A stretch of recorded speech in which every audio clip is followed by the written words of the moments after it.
Ever wonder how, like, global events, can just totally shake up a country's to-do list and their budgets? Yeah, for sure. You probably saw that France is really upping its defense spending, and you even sent over that Reuters article about it. Yeah, but Carl's laying down some pretty big plans. Yeah, let's break this down.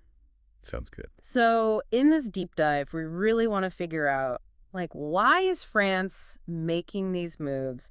What are they actually going to do? And what does it all mean for everyone? Big questions. Yeah, big questions. So, what's the deal? Why is France suddenly so gung-ho about defense? Well, the world's getting a lot less predictable, right? Macron's basically saying Russia going into Ukraine is a huge wake-up call, and even the U.S. being a bit more, well, let's say unpredictable lately, has Europe thinking, hey, maybe we need to be able to handle things ourselves a bit more. Yeah, it makes sense when you put it like that. It's like they're realizing they can't always rely on the old alliances like they used to. Right, and this isn't just some spur-of-the-moment thing, is it? I mean, Macron's been talking about a stronger military for a while. Oh, yeah, absolutely. Like he's been pushing to double the defense budget since he got in, and now he wants to bump it up to like 3.5% of the whole economy. Wow, that's a big jump from where they are now. Massive. And he's been pretty clear that, even without the war in Ukraine, the world's a dangerous place. So they've been thinking about this for a while. He even said they didn't need recent events to know that the world was a risky place. Exactly. And it's not just about spending money. It's a whole mindset shift. Like he even offered to put other European countries under France's nuclear umbrella. Now that's interesting, right?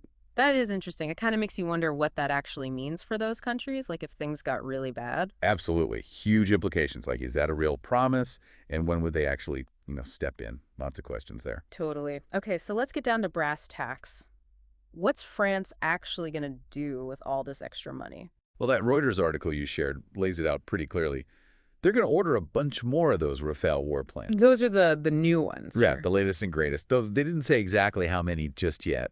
But there's also this, like, almost 1.5 billion euros going to that Luxoil air base. Yeah, I was reading about that. That sounds like it's becoming a pretty important spot for them. Oh, yeah. They're making Luxoil a key part of their whole nuclear strategy. It's going to be the main base for those brand new Rafale F-5 jets. And get this, those are the ones that'll be able to carry those crazy fast ASM-4G hypersonic missiles. Wait, hypersonic nuclear missiles? Yeah, the ones that are like way faster than sound, make them super hard to shoot down, like game changer stuff. I mean, those things must be unbelievably expensive. And on top of everything else, they're also getting more of those regular Rafales, right? Yep. Partly to replace those Mirage jets they sent to Ukraine. Right, right. So for you listening, here's the million-dollar question. How's France going to pay for all of this? Especially when they're also trying to, like, shrink their budget deficit. I mean, that $1.5 billion for the airbase is already accounted for, but all these other upgrades kind of cost a fortune. It's a real balancing act, isn't it? I mean, if they want to prioritize defense like this, something else has got to give. Yeah. And it really makes you think, is this a sign of things to come for other countries? Like, will we see everyone ramping up their military budgets now? Especially in Europe. Especially in Europe, yeah. I mean, think about it. This all happened right around the same time Germany decided to boost their military spending, too. So Yeah. It does feel like there's a bigger shift happening across the continent. So for everyone listening, what are your takeaways from all of this? How do you think this is going to affect the whole global scene? I know, it really feels like a turning point, doesn't it? It does. I mean, it's not just about planes and missiles. It's about alliances. It's about, where the money's going. Exactly. And it makes you wonder, could this be Europe's way of saying, hey, we're going to be a lot more hands-on with our own security from now on? So more like a more independent Europe? Yeah, more independent, more assertive maybe. I mean, this could really change the whole dynamic within NATO. Yeah. Might end up being a way more like a multipolar world with both good and bad stuff that comes with that. Definitely a lot to unpack there. So let's zoom out and recap. It seems like France is really serious about beefing up its defenses, particularly their nuclear stuff. For sure.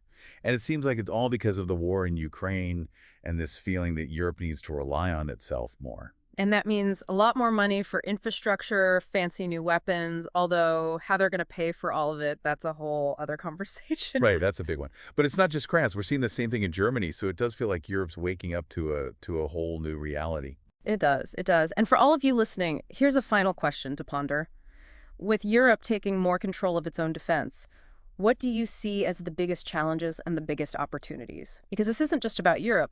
This could affect everyone. Absolutely. This has the potential to reshape global security as we know it. Lots to think about, and that's a wrap on this deep dive.